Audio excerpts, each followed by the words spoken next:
Hello everyone. In this video, I wanted to speak about the importance of nominee estate planning and making a will around our investments.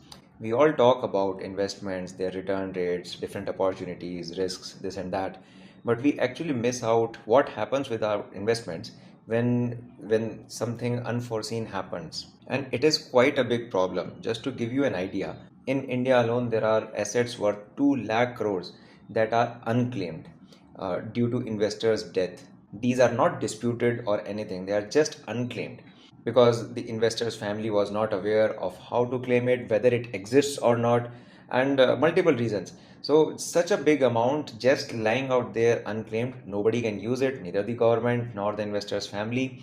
And yes, so that is the extent of this issue. I'll share a personal story on this as well. 2.5 years ago, my grandfather passed away. My grandmother had passed away 1 year earlier than him. They both are survived by two sons, my father and my uncle, his younger brother.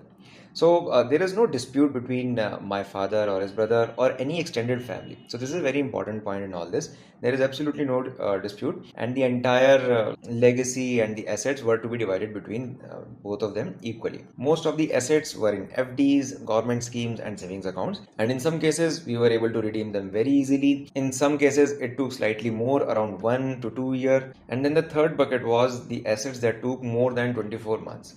In this bucket, there is one particular example that I wanted to discuss, that is post office FD. Now, why am I discussing post office FD? Because they are considered to be among the safest investments out there. They are considered safer than even most of the banks' FDs, right? And they give good returns as well, there's no doubt in that. But the problem with post office FD is that they want a succession certificate. Now, herein starts the problem.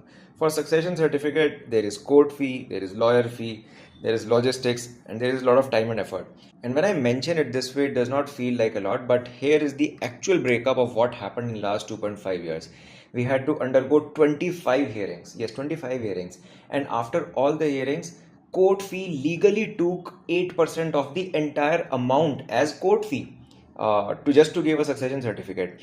The lawyer charged 4 to 5%, and then there is the usual chai pani to babus and this and that. That was around 1 to 2%, and then there was logistics.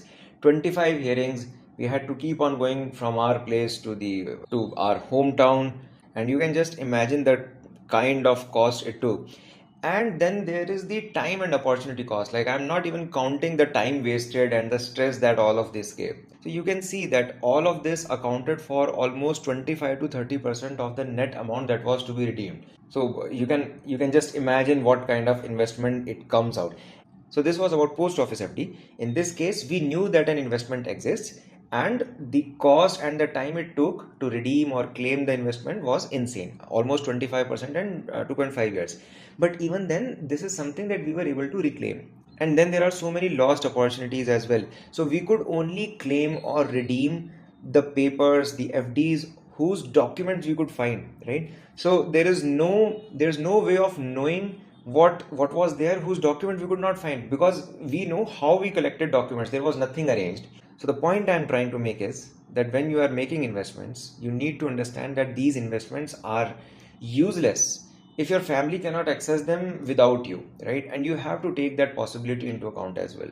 And what I came to understand is that systems don't work for you. They are not trying to trouble you as well, they are just trying to safeguard themselves. So the bank officers or the post office workers, they just don't want the money or the assets to go into the wrong hands, right? So that they are safe. Like, this is what I could understand. And in this process, if you suffer, you suffer. Well, too bad. So yes, the systems definitely don't work for you. So what you can do is make sure your family is aware of your investments.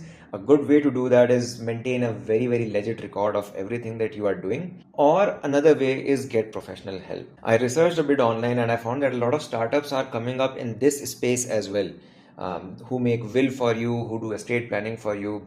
And as wealth is growing in India, both digital and physical, I think it is very important to get this sort of service, or at least get things in proper record. So yes, I do think that investments are great, they are very important, but you need to make sure that your investments are fully rounded up.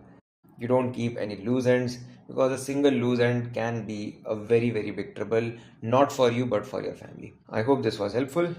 If you have any questions about this topic or my financial journey or any other thing around startups, business, health, finances, please feel free to drop a message and I'll get back.